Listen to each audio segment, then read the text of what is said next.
Buenas tardes, mi nombre es Edwin Francisco Ontiveros Cruz.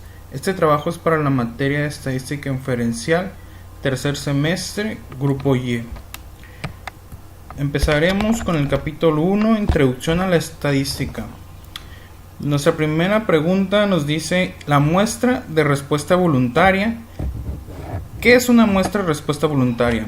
Una muestra de respuesta voluntaria es aquella en la que un sujeto decide si participa en el estudio. Por ende el nombre de respuesta voluntaria. Significancia y estadística práctica. ¿Qué diferencia existe entre esta significancia y estadística práctica? Bueno, pues la significancia estadística se basa en un conjunto de datos y estudios realizados.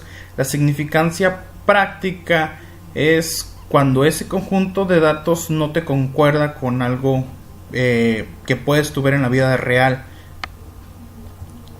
Ok, dice en los ejercicios del 7 a 14 utiliza el sentido común para determinar si el acontecimiento descrito es imposible, posible, pero muy probable, o posible y probable. Nuestra pregunta dice: el Super Bowl de los Gigantes de Nueva York derrota a los Broncos de Denver en el Super Bowl con un marcador de 120-98. Sabemos que eso podría ser posible en un juego extraordinario, pero sería muy poco probable que eso pasara, más no sería imposible. Dice la número 9, semáforos mientras conducía por la ciudad. Mario Andretti se encontró con 3 semáforos consecutivos y todos estaban en verde. Eso sí es posible y probable. Dice que en los ejercicios del 19 al 22 utilice la tabla de datos. Los valores X son pesos en libras de automóviles y los valores Y son las cantidades correspondientes de combustible consumido en la carretera en millas por galón. Los valores se obtuvieron del conjunto de actos 16 del apéndice B. La primera pregunta dice: contexto de los datos. Remítase a la tabla con las medidas de automóviles. Cada valor X está pareado con el valor Y correspondiente en la tabla 1.1 de la página. Nos pregunta si esto está pareado, y sí, efectivamente están pareados, está uno con otro, entonces sí están pareados. Es decir, cada valor X está asociado con el correspondiente valor y de alguna forma significativa. No, porque no tiene algo significativo. Una cosa son pesos en libras y la otra son el consumo de combustible. Ok, nos dice si los valores X y Y están pareados, ¿tiene algún sentido utilizar la diferencia entre cada valor X y el valor Y ubicado en la misma columna? Como lo decía, no tiene sentido porque uno habla de una cosa y otro de otro, entonces pues no te serviría. ¿Por qué? Porque los valores X corresponden a pesos en libras y los valores Y corresponden a las cantidades de combustible de galón, de manera que las diferencias no tienen significado alguno. Si tú quisieras hacer un equitativo entre cuánto pesa un carro y cuánto tiene cuánto recorre en la carretera, tal vez nos serviría, pero si se lo resto el peso al consumo de gasolina, no tiene nada que ver. Dice en los ejercicios del 23 al 26 de una conclusión sobre la significancia estadística. No realice ningún cálculo formal, utilice los resultados representados o haga juicios subjetivos acerca de esto. ¿Qué nos dice la primera? Significancia estadística. Es un estudio del programa Ornish para la pérdida de peso. 40 sujetos perdieron un promedio de 3.3 libras después de 12 meses.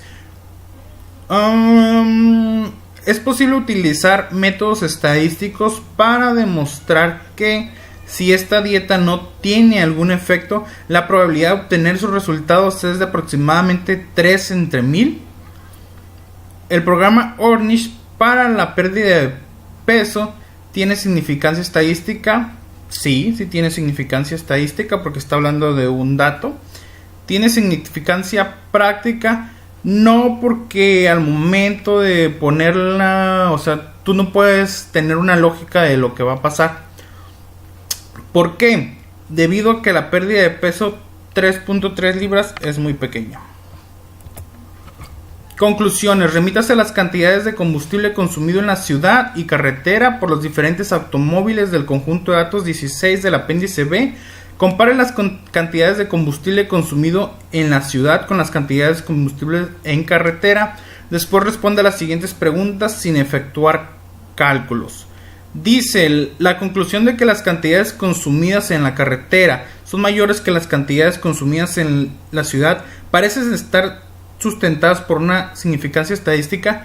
Sí, como lo dijimos, significancia estadística es algo que se basa en un estudio. Más si tú dices una significancia práctica, tú sabes que un carro consume menos gasolina en la carretera que en la ciudad. La conclusión de que las cantidades consumidas en carretera son mayores que las consumidas en la ciudad parece estar sujeto por una significancia práctica. Pues se supone que no, pero si nos remontamos al hecho de que para ese estudio se tuvo que hacer un tipo de experimento, puede que sí no sea válido. ¿Cuál sería una de las implicaciones prácticas de una diferencia sustancial entre las cantidades de combustible consumidas en la ciudad y carretera? Bueno, la diferencia tiene implicaciones prácticas. Por ejemplo, podemos reducir los costos de combustible a conducir en horarios con poco tránsito. Si debiéramos atravesar una gran ciudad y tenemos poco combustible, podemos llenar el tanque para evitar que se termine debido a un mayor consumo. Eso es parte de una significancia más práctica, ¿no? O sea, estamos hablando de algo que podemos hacer día con día. Tipos de datos. Datos cuantitativos y categóricos. ¿Cuál es la diferencia entre datos cuantitativos y categóricos? Pues la diferencia se basa en que los datos cuantitativos consisten en números que representan conteos o mediciones, y los datos categóricos consisten en nombres, etiquetas que no son números, por tanto no representan conteo ni mediciones, más si pueden representar una jerarquía: primer lugar, segundo lugar, tercer lugar. En los ejercicios del 5 al 12 determine si el valor dado es un estadístico o un parámetro. Dice: la política de los senadores que conforman en el Congreso estadounidense actual, el 44% son demócratas. Ese es un parámetro. La tabla periódica. El peso atómico promedio de todos los elementos de la tabla periódica es 134.355 unidades de masa atómica. Ese también es un parámetro que se saca de esa tabla. Ganancias de películas. El autor eligió al azar 35 películas y calculó la cantidad de dinero que obtuvieron por las ventas de boletos. El promedio o la media es de 137 millones. Ese es un dato estadístico porque lo tomó de unos datos que él sacó, y de ahí estadísticas, y de ahí fue donde tomó esa media. En los ejercicios 29 al 32 identifique la muestra, la población. Además determine si la muestra parece ser representativa a la población. Ok, en la encuesta OL América Online pidió a los escritores que respondieran la siguiente pregunta: ¿qué frase publicitaria le gusta más? Se presentó a los participantes una lista con varias frases publicitarias utilizadas para aumentar las ventas de automóviles, y la de Volkswagen recibió el 55% de las 33.160 respuestas. Su frase era: alivia el sufrimiento producido por el gas. Ok, aquí la muestra nos está hablando que fueron 33.160 personas, que fue lo que se recopiló. La población sería todos los suscriptores de América Online, pero cabe decir que no todos participaron y no podemos determinar si es representativa debido a que no se especifica cuál es el total de esos suscriptores. Interpretación de una encuesta política. Para la encuesta descrita en el problema del capítulo, suponga que se preguntó a los participantes por el partido político de su preferencia y que en las respuestas se codificaron como 0, para demócratas, 1 para republicanos y 2 para los independientes o 3 para cualquier respuesta. Si se calcula el promedio, que es la media de cifras, y se obtiene un .095, ¿cómo se interpreta este valor? Pues este valor solo sería la media del total de participantes, porque estás englobando lo que recibió cada uno de votos o de preferencias y lo estás poniendo en una media. Pensamiento crítico. Correlación y casualidad con el uso de datos del FBI y de la Oficina de Alcohol, Tabaco y Armas de Fuego. Métodos estadísticos demostraron que para los diferentes estados de Estados Unidos existe una correlación entre el número de armas automáticas registradas. La pregunta es, ¿podemos concluir que el incremento en el número de armas automáticas registradas causa un aumento de la tasa de homicidios? No podemos concluir esto porque una correlación entre dos variables no implica que sea causa de la otra. Ok, ¿podríamos reducir la tasa de homicidios disminuyendo el número de armas automáticas registradas? Pues tampoco. Nos dice que no, porque una reducción del número de armas automáticas registradas no necesariamente dará como resultado una menor tasa de homicidios. La instrucción de lo siguiente dice: en los ejercicios 5 a 8 utiliza el pensamiento crítico para lograr una conclusión alternativa o correcta. Por ejemplo, considere un informe de los medios de comunicación masiva de que los automóviles BMW causan que las personas estén más saludables. Veamos una conclusión alternativa. Los conductores de automóviles BMW tienden a ser más adinerados que otros adultos y una mayor riqueza está relacionada con un mejor estado de salud. Vamos a la pregunta. Nos dice: las personas que se gradúan de la universidad viven más tiempo, con base en un estudio que revela que las personas que se gradúan de la universidad viven más tiempo que quienes no lo logran. Un investigador concluye que el hecho de estudiar provoca que la gente viva más tiempo. ¿Cómo podríamos hacer esto? Podríamos decir: podría existir una relación entre el estudio y una vida más larga, pero ello no significa que sea una variable de causa de la otra. También probable que las personas que se gradúan en la universidad tengan ingresos más altos y puedan pagar mejores servicios de salud, lo que les permite vivir durante más tiempo. Esto suena más lógico porque estás dándole un motivo del por qué, no solamente estás diciendo que van a vivir más por el simple hecho de estudiar, sino porque pues se van a pagar un mejor doctor, ¿no? En los ejercicios del 9 al 20 utiliza el pensamiento crítico para indicar lo que se te pide. Empezamos con discrepancia entre los resultados reportados y observados cuando Harris Interactive encuestó a 1013 adultos. El 91% dijo que se lavaba las manos después de utilizar el baño. Sin embargo, cuando se hizo una observación de 6.336, se encontró que en realidad el 82% se lavaba las manos. ¿Cómo puede explicar esta discrepancia? Pues se explica que primeramente, siendo prácticos, cuando tú preguntas por algo de higiene, la persona tiende a sentirse con la obligación de decirte que sí, en este caso a lavarse las manos. Por eso es que eso la varía. Aparte, pues los datos recopilados son en menor cantidad, entonces puede que por eso haya esa discrepancia. ¿Qué porcentaje es más probable que indique con exactitud la tasa real de personas que se lavan las manos?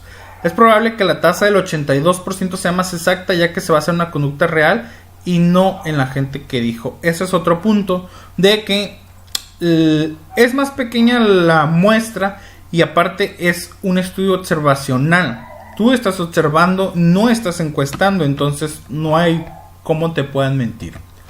Porcentajes. En los ejercicios del 21 al 28 responde a las preguntas relacionadas con los porcentajes.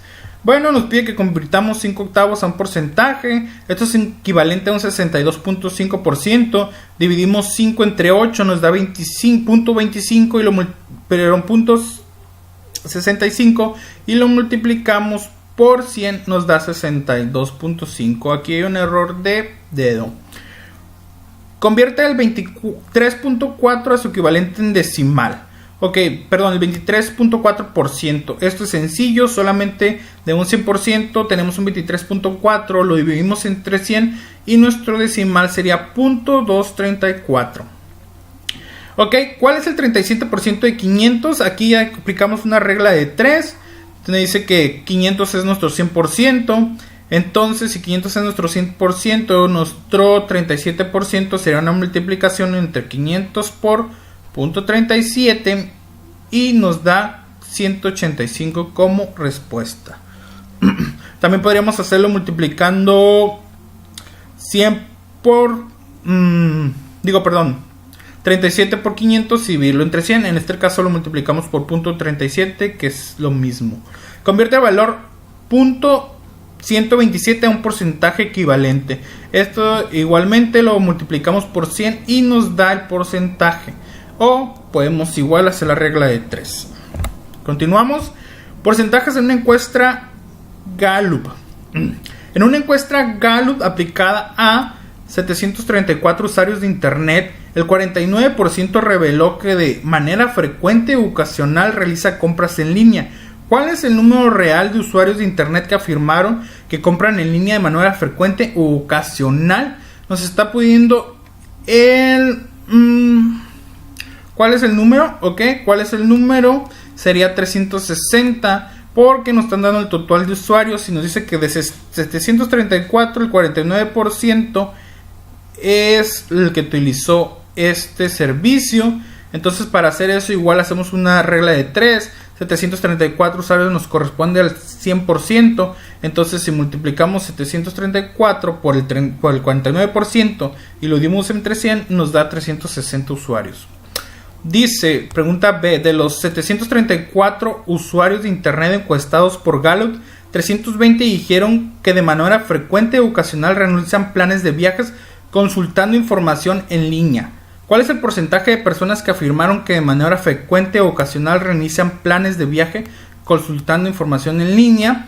Ok, es igual una regla de 3. Nos dan 734 usuarios como el total, nuestro 100%. Entonces, queremos saber qué equivale al 323%.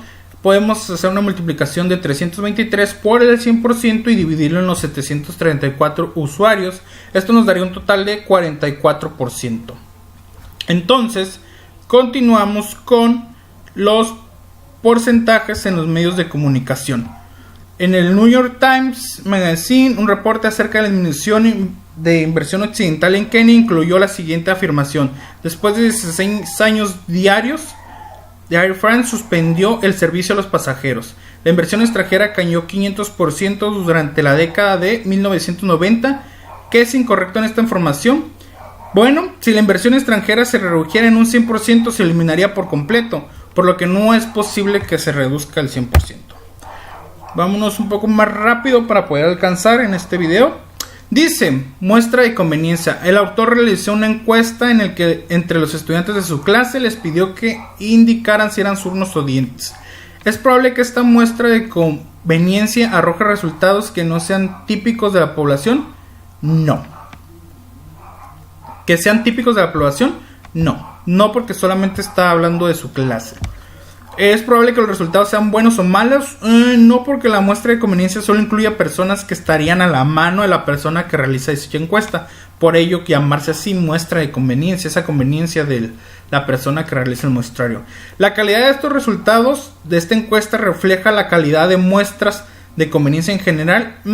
Pues sí, nos indica qué tanto nos serviría una muestra de este tipo, ¿no? O sea, para bien o para mal. En los ejercicios 5 a 7 determine si la descripción dada corresponde a un estudio observacional o a un estudio experimento. En la encuesta sobre tabaquismo, Gallup realizó una encuesta telefónica a 1018 adultos y el 22% de ellos admitieron haber fumado cigarrillos durante la semana anterior. Esto es un estudio observacional porque se está viendo una conducta.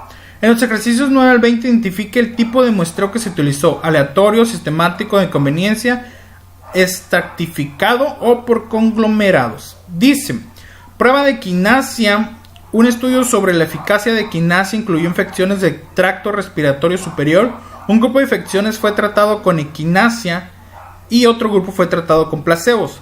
Los grupos de tratamiento con equinacia y de placebo se determinaron mediante un proceso de asignación aleatoria, según datos de CEFI, bla bla bla, ¿no?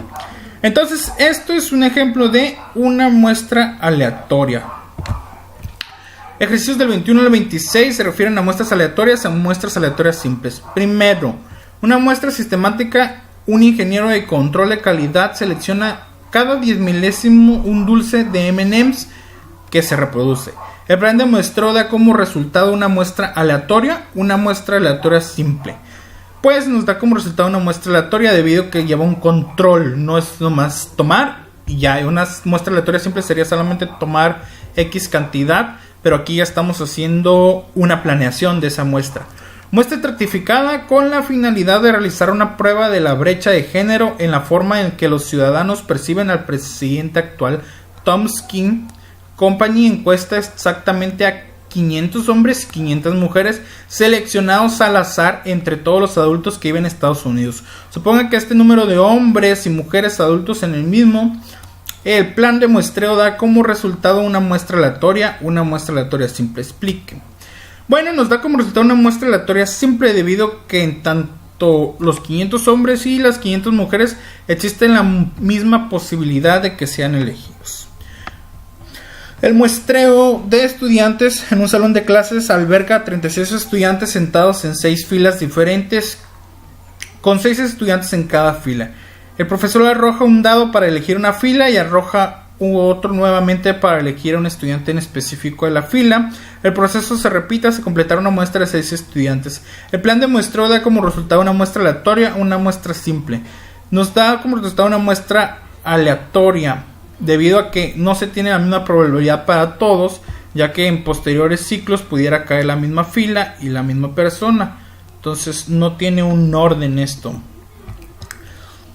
Ok, diseño de muestreo. Usted es el encargado de realizar una encuesta laboral en los siguientes estudiantes graduados de su universidad. Describa los procedimientos para obtener una muestra de cada tipo: una aleatoria, una sistemática de conveniencia, estratificada y por conglomerados. Bueno, pues aquí lo que se desarrolló son una serie de instrucciones, así que vamos a leerlas simplemente para proceder con este video tan corto. Definir la población. Primeramente, para una muestra aleatoria, ¿qué vamos a hacer? Definir la población, confeccionando una lista de todos los elementos registrados, asignándoles números consecutivos del 1 hasta X cantidad de números, ¿no? La segunda es unidad de estudio de la muestra debe ser la misma. Definir el tamaño de la muestra, extraer al azar los elementos y continuamos con una muestra sistemática. Ok, para hacer una muestra sistemática, ¿qué debemos hacer? Elaborar una lista ordenada del número de individuos tales, n significan cualquier número de individuos.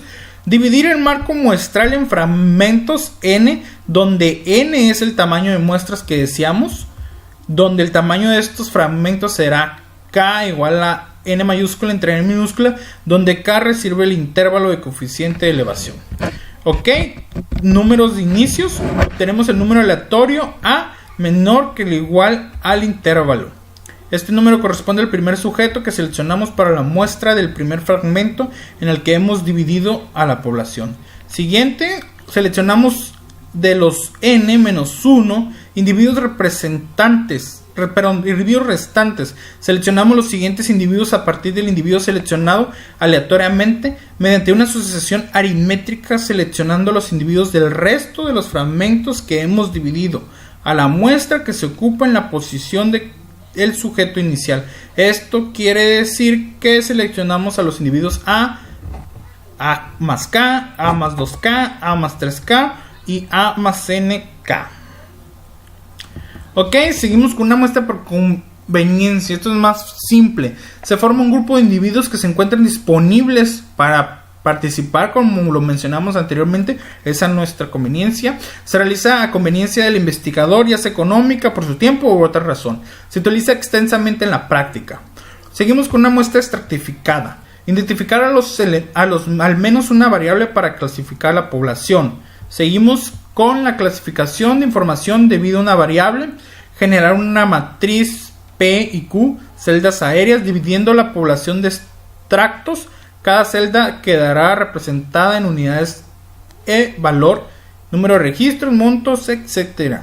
Definir el tamaño de la muestra, por último, y vamos con una muestra por conglomerados. Dice que una muestra por conglomerados la podemos hacer primero seleccionando a grupos o conglomerados, especificando, valga la redundancia, conglomerados apropiados. De cada grupo seleccionar los sujetos individuales ubicando las unidades elementales.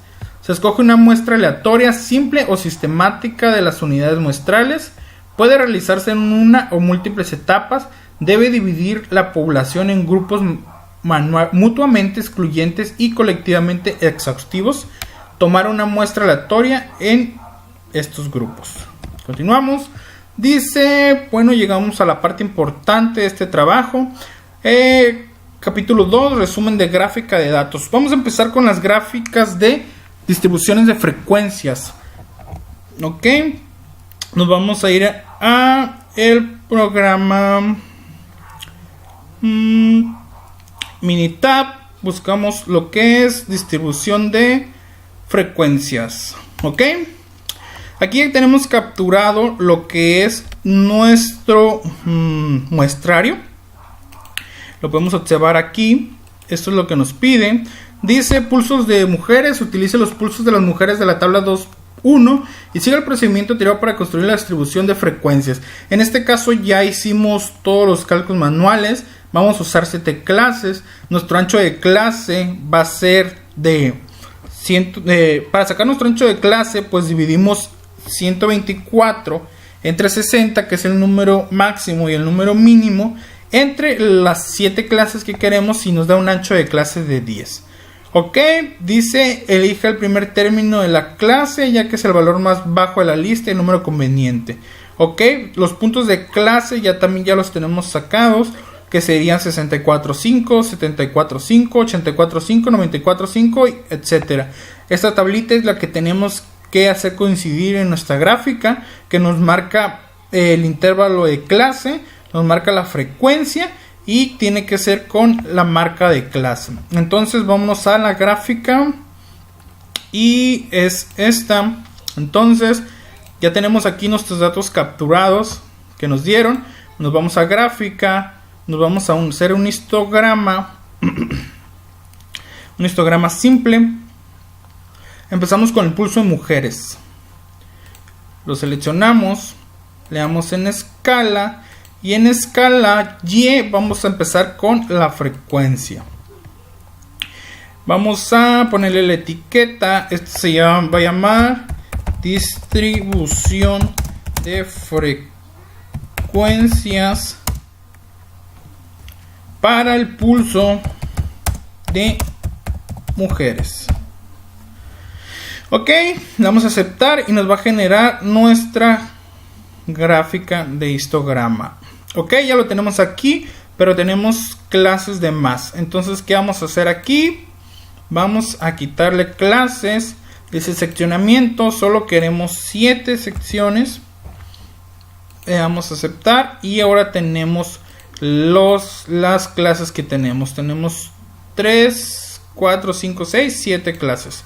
Ok, nos vamos a ponerle para que nos muestre los datos, agregar nuestras etiquetas, usar etiquetas del valor de Y. Ok, aquí tenemos ya nuestras clases, pero aún no corresponden con lo que necesitamos y esto es por nuestras marcas. Ok, aquí vamos a poner posición de las marcas. Entonces nos vamos a nuestros datos que ya teníamos y estas van a ser nuestras marcas de clase. Ok, vamos a seleccionar, copiar. Esas son las que ya habíamos sacado previamente. Entonces aquí tienen que ir separadas por un espacio. Eliminamos comas y vamos a ver si nos lo detecta. Ok, nuestra posición de las marcas. Le damos aquí y ya tenemos nuestra posición de las marcas. Ahora nos hace falta, a ver, le damos doble clic, opciones, ok, con esto ya tenemos nuestras marcas de clase y vamos a poner la escala.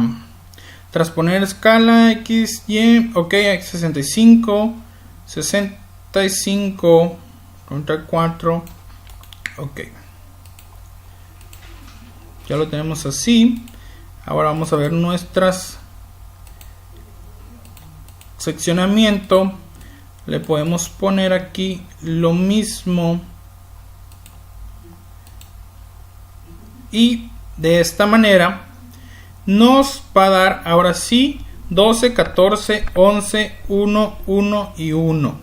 Lo que nos da un gran total de 3, 14, 28, 30, nuestros 40 datos que capturamos previamente. Aquí están nuestros 40 datos. Esta nos va a coincidir con nuestra frecuencia 12, 14, 11, 1, 1, 0, 1. Ok, ya lo tenemos aquí. Entonces, para nuestro pulso de hombres, volvemos a la gráfica, histograma. Básicamente es hacer lo mismo, pero en este caso y por fines del video vamos a pasar a lo que es distribución de frecuencia, pero en porcentaje. Ok, pulso de mujeres, este sería pulso de hombres, aceptar y mostrar datos, se queda igual. Vamos a hacer nuestra gráfica. Aquí está. De igual ocupamos 7 clases. Primero vamos a agregar los datos para que nos muestre los datos de cada barra. Entonces otra vez doble clic, seccionamiento y de nuevo vamos a usar las mismas marcas de clase. Ok. Y ocupamos nada más 7 intervalos, 7 clases, perdón. Ok, ya lo tenemos aquí. Aquí vamos a cambiar de igual manera como lo vimos previamente las marcas de clase y ya lo tenemos aquí. 64, 75, 84, 95 y ya tenemos distribuido. Ok, pero para hacer el porcentaje de mujeres lo hacemos de la siguiente manera. Volvemos a un histograma, aceptar, pulso de mujeres y ahora vamos a hacer lo que es la escala pero en porcentaje. Entonces se queda igual, vamos a cambiar la etiqueta, porcentaje mujeres.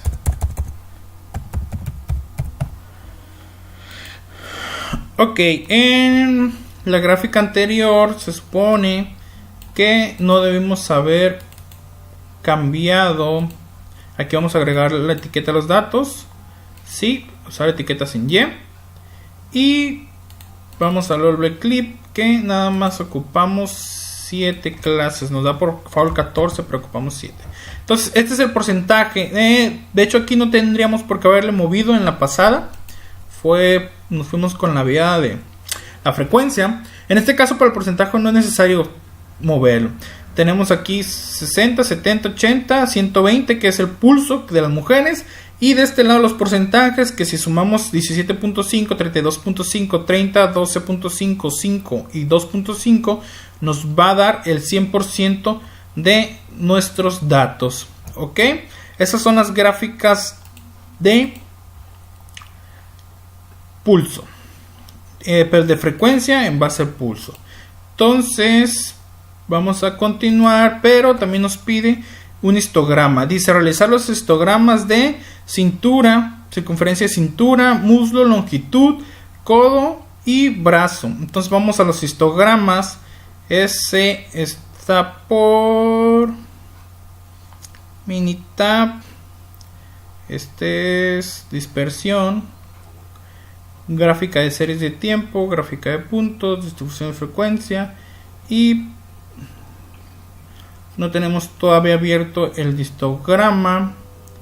Entonces vamos a pasar a la siguiente mientras abrimos lo que es el histograma. Ok, estadística, gráficas, histograma. Aquí está. Y continuamos con la presentación en lo que abre el histograma. Ok, dice gráficas estadísticas, polígono de frecuencia y gráfica de puntos. En el ejemplo 1 se incluye un polígono de frecuencias que describe los pulsos de mujeres, y en el ejemplo 4 representa una gráfica de puntos del mismo conjunto de datos. Aquí están los mismos datos que usamos hace rato, pero aquí está una gráfica de puntos. Entonces vamos a ver cuáles son las principales ventajas de la gráfica de puntos sobre el polígono de frecuencia.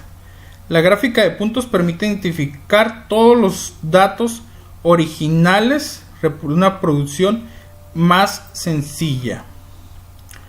Ok, vamos a volver a poner la presentación.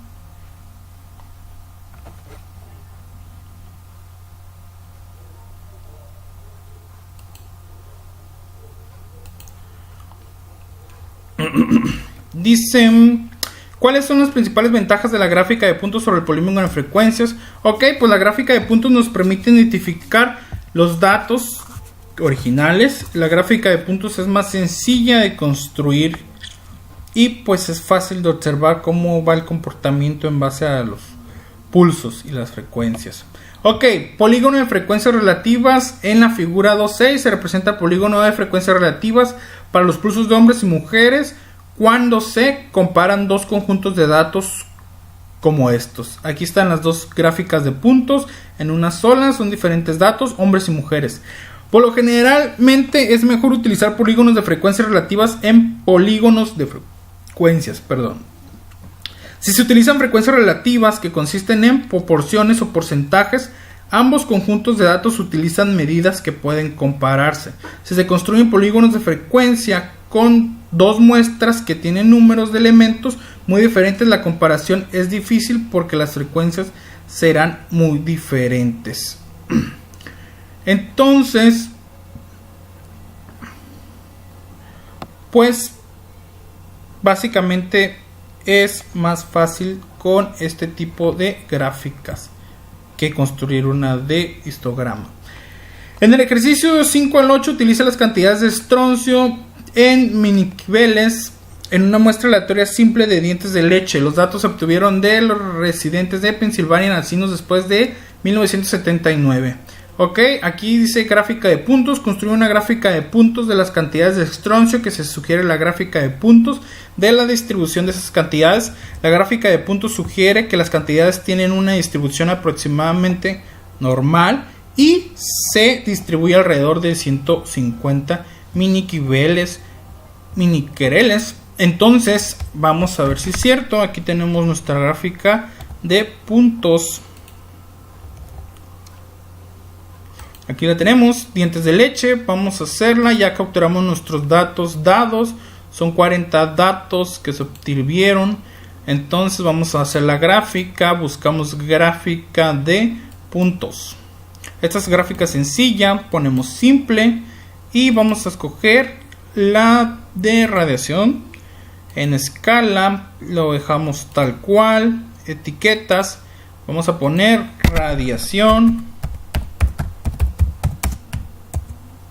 en dientes de leche. Ok, y creamos nuestra gráfica de puntos. aquí está nuestra gráfica de puntos. Vamos observando. Aquí están los valores. Hasta 190 nos da. De 120 a 190. Y aquí está exactamente dónde están cayendo los dientes de leche. Bueno, la radiación en dientes de leche. De esta manera podemos observar. Es como una recta numérica donde vamos a observar dónde caen. Ok, continuamos con nuestra presentación. Ya abrió la histogramas. Vamos a crear un histograma. Entonces nos dice que hiciéramos histogramas de cintura, muslo, codo, muñeca y brazo. Para crear un histograma ya tenemos nuestros datos capturados. En este caso son 40 datos de cada uno. Vamos a gráfica. Hay dos formas de hacer el histograma. El histograma sencillo se hace de la siguiente forma. Damos simple y vamos a seleccionar la cintura, que va a ser nuestra gráfica. En la escala va a ser frecuencia, todo que igual. La etiqueta vamos a ponerle histograma de cintura. Ok, vamos a aceptar y le damos a aceptar. Ok, aquí está nuestro histograma de cintura. Para construir un histograma de cintura más específico, vamos a hacer lo siguiente. Vamos a estadística básica, resumen gráfico, seleccionamos cintura. El nivel de confianza lo vamos a dejar en 95, que es lo más conveniente. Y aquí nos va a dar un resumen mucho más grande y con un eje donde vamos a observar hacia dónde se está moviendo nuestra gráfica. En este caso los datos son muy similares, entonces no tenemos una desviación de nuestra onda, entonces no hay mucha diferencia. Ok, nos da diferentes valores: la media, la desviación estándar, la variancia, asimetría, kurtosis, número de datos, los primer cuartil, tercer cuartil, nuestra mediana. Aquí nos va a dar nuestra media. Aquí está nuestra media, estimación, intervalo, nuestros intervalos y la mediana. Ok, estos son unos datos. Es más completo este estudio que un histograma sencillo. Ok, solamente como ejemplo vamos a hacer un segundo histograma para verificar si se va a mover. Le podemos poner con ajuste para que nos muestre la pequeña curva que va a hacer, así podemos apreciar mejor. Vamos a tomarla de codo. Vamos a tomarla de codo, a ver si en esta sí varía un poquito. Etiquetas, histograma de codo. Ok, ya lo tenemos en los datos que nos deja el barras y lo demás. Le damos a aceptar y aquí está. Igualmente nos muestra esta pequeña onda y pues no existe mucha variación más que estos picos. Lo demás básicamente está estático. Nos muestra nuestra media, nuestra desviación estándar y el número de datos. Igualmente, si queremos un resumen más elaborado, vamos a ir a estadísticas, estadística básica, resumen gráfico y tomamos codo. Igual lo dejamos en 75% y hacemos nuestro resumen de codo. Tenemos igualmente los datos.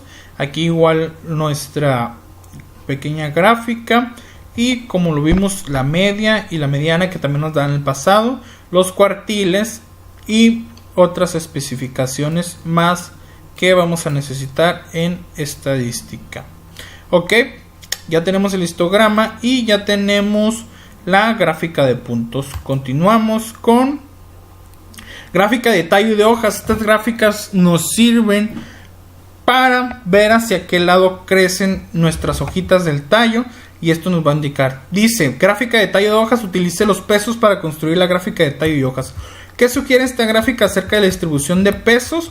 Bueno, en la gráfica que construimos de tallo hoja sugiere que el plástico desechado tiene una distribución sesgada hacia la derecha, aunque no se aleja mucho de la distribución normal. Vamos a ver esta pequeña gráfica de tallo y hojas. Gráfica de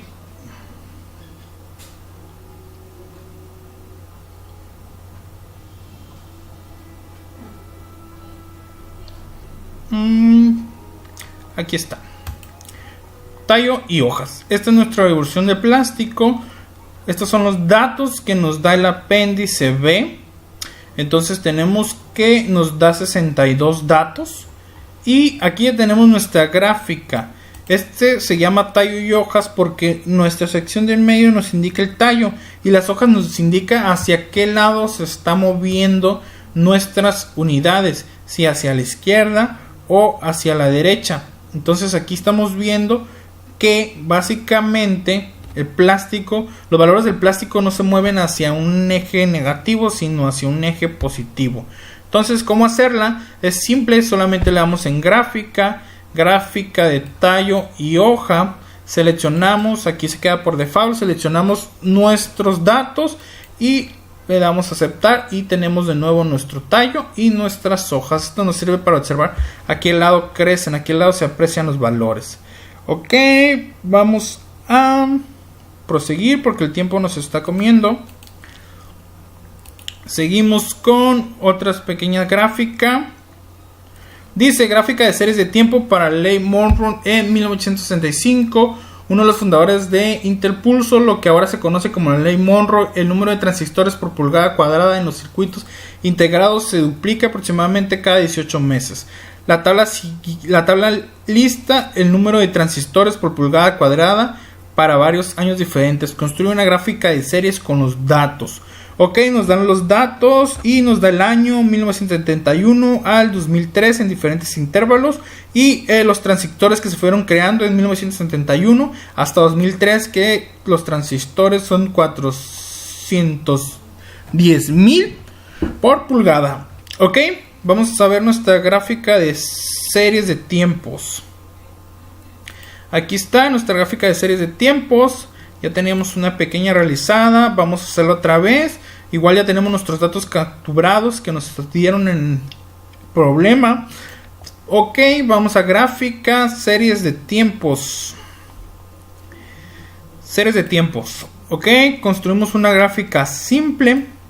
Podemos usar múltiples si tuviéramos que comparar otra cosa. En la serie le vamos a dejar transistores y en tiempo y en escala le vamos a poner que nos dé los años que necesitamos, que son los que ya capturamos aquí.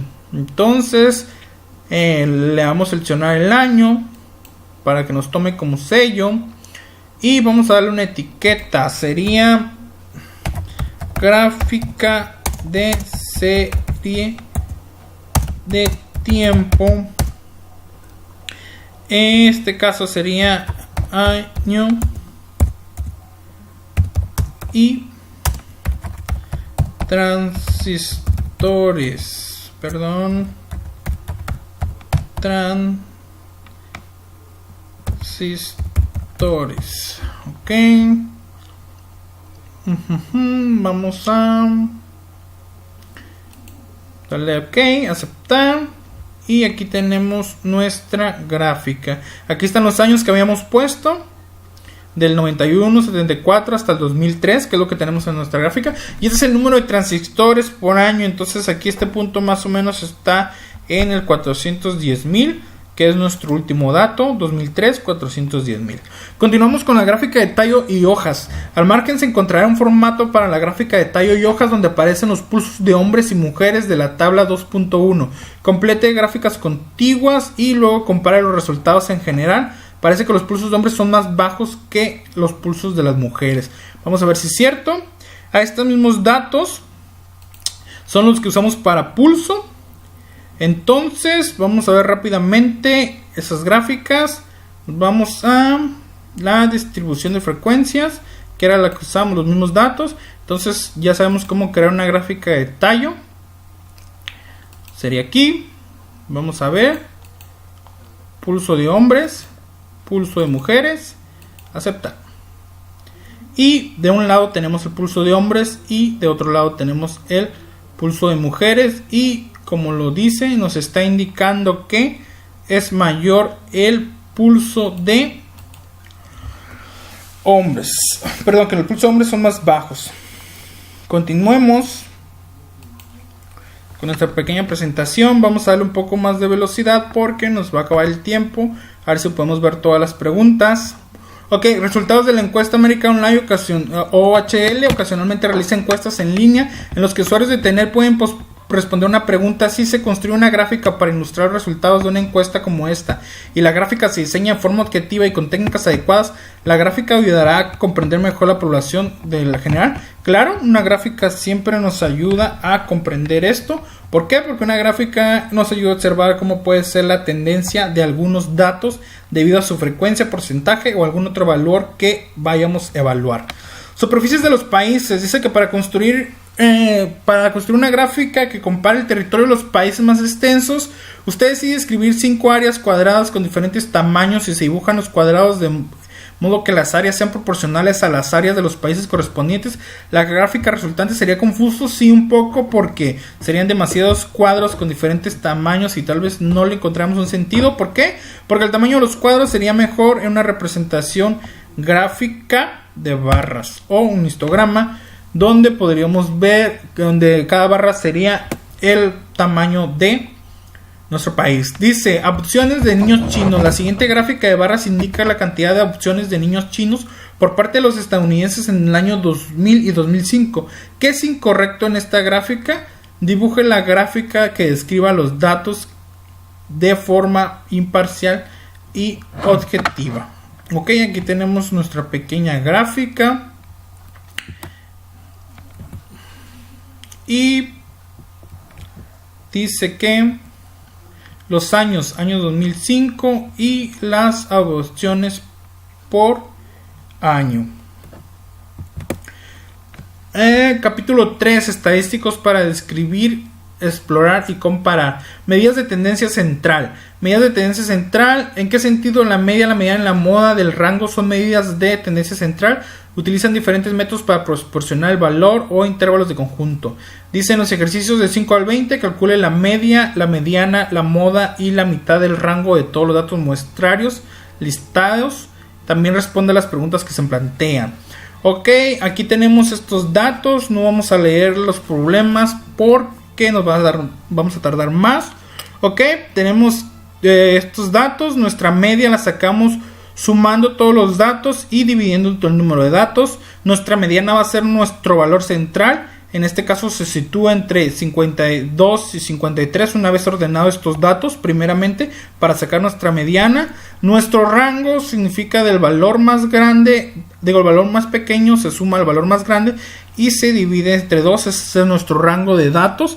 Y la moda no hay porque ningún valor se repite. Es probable que se trate de una estimación precisa del número de palabras en el idioma inglés. Si utilizamos la medida de 53.3 palabras por página, la estimación del número total es 77.665. Como la media se basa en una muestra pequeña y como parece que los números de palabras definidas en las páginas varían por una gran cantidad, lo más probable es que la estimación no sea muy precisa. Ok, continuemos. Costos de choques en automóviles. Pues igual sacamos la media y mediana y el valor, como ya lo habíamos explicado. Proseguimos. Dice, hay una gran diferencia entre distintas de media central. Ok, vuelos de transportador espacial. Las diferencias de media central no difieren en grandes cantidades. Ok, para eso sacamos la mitad de rango. ¿Qué es lo que diferencia aquí? La media se va a sacar igual, la suma de todos los datos dividido entre el número de datos. La mediana es nuestro número central y la moda es el número que se repite. Pero vamos a usar la mitad de rango. La mitad de rango sacando el número mínimo más el número máximo entre 2. ¿Hay alguna duración que sea muy poco común? Sí, la duración de 0 horas es muy poco inusual y puede representar un vuelo cancelado. ¿Cómo podría explicarse? En la realidad se representa la duración del vuelo de Challenger, que resultó en una explosión catastrófica casi inmediatamente del despegue. Voltaje. Esto nos lo pidieron que hiciéramos en un programa. Se hizo en un Excel. Por lo tanto, para sacar la media se sumaron todos estos valores y se dividió entre el número total de valores. La mediana se sacó en el medio del ordenamiento de estos. Y pues podemos deducir que los tres grupos tienen aproximadamente el mismo voltaje. Ok, dicen los ejercicios 29 al 32. Calcule la medida de datos que resulten en la distribución de frecuencias indicadas. Además, compare las medidas calculadas con las frecuencias reales que se tuvieron al utilizar la lista original de datos que en la siguiente. Ok, aquí están los datos. Nos dice que nuestra media va a ser de 94.9 gramos. De 20.949 gramos. Aquí está nuestra media, la sumatoria, la frecuencia, y en esta tablita podemos aplicar el promedio de frecuencia y al final nuestra media total. Esto fue realizado en Excel. Dice multas por exceso de velocidad. De igual manera tenemos la velocidad de 42 a 45, 26 a 29, 50 a 53, etcétera. Sacamos la media entre estas dos. Después la frecuencia, que ya no la dieron. Y vamos a sacar el promedio de frecuencia. En contra de eso, hacemos la sumatoria y con ello podemos obtener la media.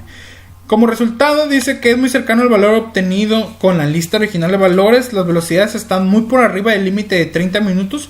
Probablemente porque la policía multó solo a aquellos que viajaban por arriba de la velocidad del límite publicada. La media ponderada. Un alumno de las siguientes calificaciones. Los cursos tendrán las siguientes horas de crédito. Y vamos a proceder a hacer la media ponderada. Primero ordenamos los datos y los ponemos como W y X. Hacemos la suma de W y X. Entonces la media ponderada va a ser 3 por 3, que serían estos dos valores. 3 por 3, 3 por 2, 4 por 3, 4 por 4 y 1 por 1. La sumatoria de estas 5 multiplicaciones entre lo que viene siendo nuestros datos X, que sería 3, 4 y 1, perdón, nuestro conjunto de datos W. Se hacen las operaciones y se obtiene que el resultado nos da 2.93.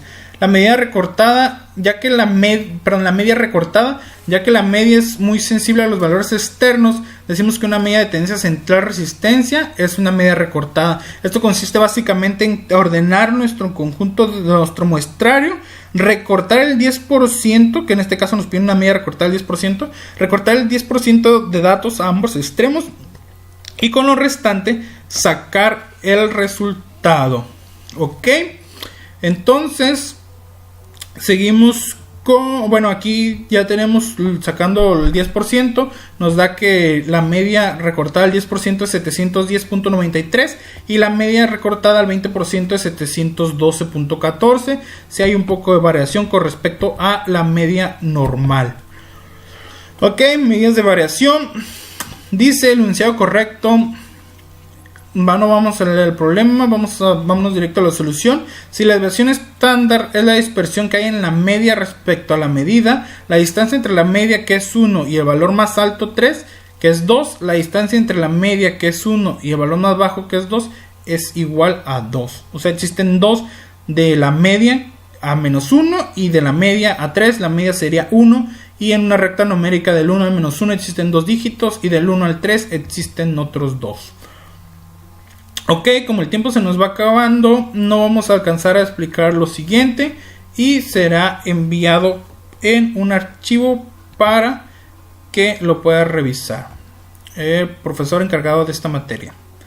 Todos son los siguientes ejercicios. Aquí tenemos tablas que se realizaron para sacar los rangos de películas, las medias, la gráfica de caja. Vamos a ver nada más la gráfica de caja rapidito para poder terminar con esto.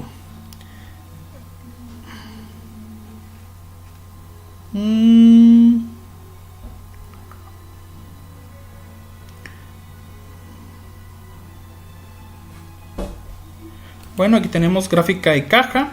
Vamos a hacer lo siguiente. En el primero nos pide una gráfica de caja de las calificaciones del FICO. Entonces vamos a gráfica de cajas, tallo y hoja, gráfica de probabilidad, intervalos, circular, dispersión, burbujas, marginal, histograma, hoja, tallos, caja. Tenemos caja, seleccionamos una sencilla. En este caso vamos a las escalas del FICO, nos vamos a las escalas y líneas de referencia, lo dejamos todo igual, aceptar. En opciones de datos vamos a dejar aquí lo mismo y nos vamos a ir a mostrar datos. Aquí en mostrar datos tenemos que seleccionar todo para que nos muestre todos los datos. Podemos observar las diferencias, resultados que necesitamos. En la etiqueta pues le ponemos gráfica de caja de calificaciones del FICO. Ok, vamos a aceptar y nos va a generar nuestra gráfica de cajas. Ok, aquí tenemos, y como vemos le pusimos todo, que nos indicara todo, y aquí tenemos indicado diferentes puntos de nuestros valores que son los que necesitamos interpretar. Ok, vamos a hacer una doble. Nos pide más adelante en la presentación, por último, que hagamos una gráfica doble, que es aquí. Las demás siguen siendo preguntas. Dice que después de la gráfica FICO, esa es la que ya hicimos, vamos a hacer una gráfica doble de los conjuntos de datos de apéndice B. Ok, vamos con lo siguiente y vamos a hacer la gráfica que estamos, gráfica de caja. Aquí ya tenemos los dos datos vaciados, que es monedas antes de 1964 y monedas después de 1964. Ok, vamos a gráfica de cajas. Y aquí vamos a agarrar una gráfica múltiples y simples. Ok, seleccionamos nuestros dos valores. En este caso ya está. Monedas después de 1800, antes y después de 1964. Mostrar datos, le ponemos todo. Y nos va a dar una gráfica con dos diferentes, con los dos diferentes columnas de datos que pusimos para poder hacer nuestra comparación en caso de que así se requiera. Bueno, esto ha sido todo por mi parte. Creo que ya nos pasamos unos minutitos. Espero que no vaya a haber represalias por eso. Y pues las demás preguntas que fueron contestadas y no se pudieron explicar se van a mandar en el documento en la plataforma. Muchas gracias y buena noche.